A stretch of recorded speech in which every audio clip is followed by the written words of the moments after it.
যে খবরের দিকে নজর রাখবো, নন্দীগ্রাম থেকে পদত্যাগ করলেন মুখ্যমন্ত্রী শুভেন্দু অধিকারী। নিয়ম অনুযায়ী 14 দিনের মধ্যেই পদত্যাগ করতে হয়। সেই অনুযায়ী আজকের নতুন স্পিকার রথীন্দ্র বসুর কাছে তিনি তার পদত্যাগ পত্র জমা দেন। পাশাপাশি তিনি নন্দীগ্রামের মানুষের কাছে করজোড়ে বার্তা দেন তাদের বন্ধু শুভেন্দু তাদের পাশেই রয়েছেন। নির্দিষ্ট দিনে যেমন তিনি তাদের উৎসবে অনুষ্ঠানে পাশে থাকতেন, উপস্থিত থাকতেন, ঠিক তেমনি তিনি উপস্থিত থাকবেন। মানে অনিচ্ছা সত্ত্বেও আমরা নন্দীগ্রাম বিধানসভাকে আপনি আমাকে গ্রহণ করেন।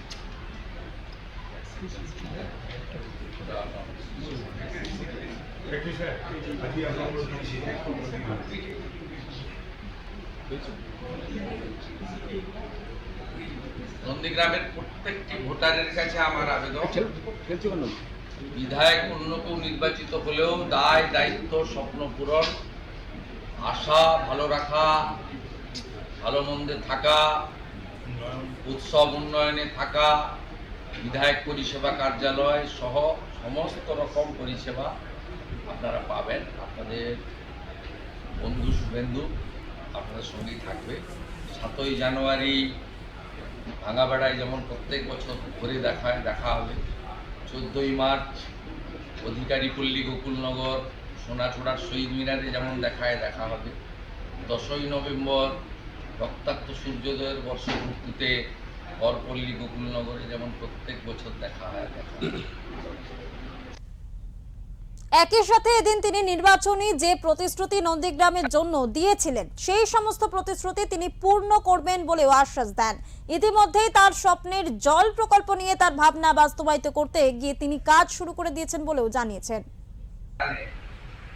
শুভেন্দু অধিকারীর সঙ্গে তাদের সম্পর্কটা কেবলমাত্র পদের বা রাজনৈতিক সম্পর্ক নয়, একদম আত্মিক সম্পর্ক।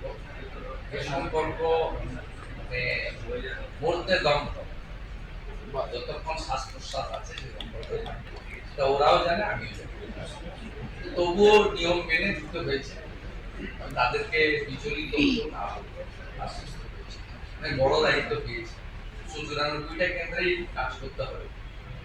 তার সাথে নন্দীগ্রামেও নিশ্চয়ই আমার যে নির্বাচনের প্রতিশ্রুতিগুলো ছিল পূরণ করতে হবে। ইতিমধ্যে আমার স্বপ্নের জল প্রকল্প মমতা ব্যানার্জি প্রতিহিংসা পরায়ণ হয়ে পাইপ পাততে দেয়, আর সকাল থেকে জলের পাইপ পাতা শুরু।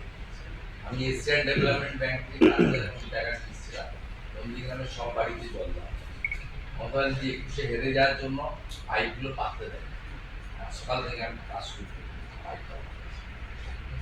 তো তারা দেখে নেবেন আমার সব যা এমএলএ, 2টো ব্লকে অফিস, পরিষেবা, লোকজন, কোনো জায়গায় কোনো ঘাটতি ত্রুটি কিচ্ছু হবে।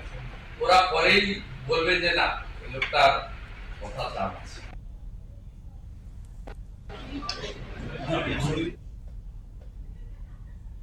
এই বিষয়ে কথা বলবো আমাদের প্রতিনিধি বিশ্বজিৎ হালদারের সাথে। বিশ্বজিৎ, সরাসরি বিধানসভা থেকে রয়েছে, তোমার কাছ থেকে জানতে চাইবো যে বিধানসভায় আজ শুভেন্দু অধিকারী তিনি নতুন স্পিকার রথীন্দ্র বোসের কাছে নন্দীগ্রাম পদ তিনি ছাড়লেন, ইস্তফা দিলেন, ঠিক কি খবর রয়েছে তোমার কাছে? একদম দেখো, তুমি যেমনটা বলছিলে যে শুভেন্দু অধিকারী মুখ্যমন্ত্রী তিনি একটা পদ ছেড়েছেন। তুমি জানো যে 26-এর বিধানসভা নির্বাচনে শুভেন্দু অধিকারী নন্দীগ্রাম এবং ভবানীপুর 2টি আসন থেকে তিনি প্রতিদ্বন্দ্বিতা করেছিলেন এবং 2টি আসনেই তিনি জয়লাভ করেন। এবং সংবিধানের নিয়ম অনুযায়ী 14 দিনের মধ্যে কিন্তু একটি আসন ছাড়তে হয়। তিনি মনে করেন যে তিনি যদি মনে করেন যে কোনো একটি আসন তিনি রেখে বা কোনো একটি আসন ছাড়তে হবে, এটা নিয়ম।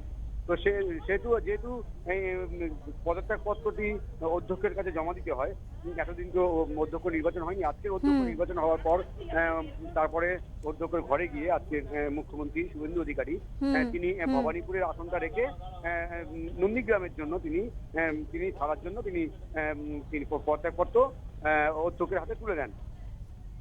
এবং তিনি কিন্তু পদত্যাগ করার পত্র তুলে দেওয়ার পর তিনি নন্দীগ্রামবাসীকে কিন্তু তিনি বার্তা দিয়ে বলেছেন যে আমি হয়তো ভবানীপুর আসনটি রেখে দিচ্ছি, একটা কারণ রয়েছে, কিন্তু নন্দীগ্রামের মানুষের কাছে তিনি দায়বদ্ধ, নন্দীগ্রামের মানুষের তিনি পাশে দাঁড়াবেন, আগেও যেমন তিনি পাশে দাঁড়িয়েছেন সেভাবেও পাশে দাঁড়াবেন, এবং নন্দীগ্রামের মানুষকে তিনি যা প্রতিশ্রুতি দিয়েছিলেন ভোটের আগে বা প্রচারে গিয়ে তিনি যা প্রতিশ্রুতি দিয়েছিলেন সেই প্রতিশ্রুতি কিন্তু তিনি অক্ষরে অক্ষরে পালন করবেন, এটাও তিনি বলেছেন।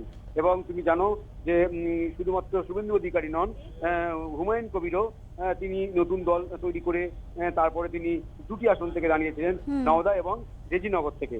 এবং আজকের অধ্যক্ষের কাছে রবীন্দ্রনাথ বসুর কাছে তিনিও তার যে পদত্যাগপত্র তিনি রেজিনগর থেকে রিজাইন দিয়ে পদত্যাগপত্র জমা দিয়েছেন। একেবারে ধন্যবাদ বিশ্বজিৎ। নন্দীগ্রামের বিধায়ক পদ ছাড়লেন মুখ্যমন্ত্রী শুভেন্দু অধিকারী।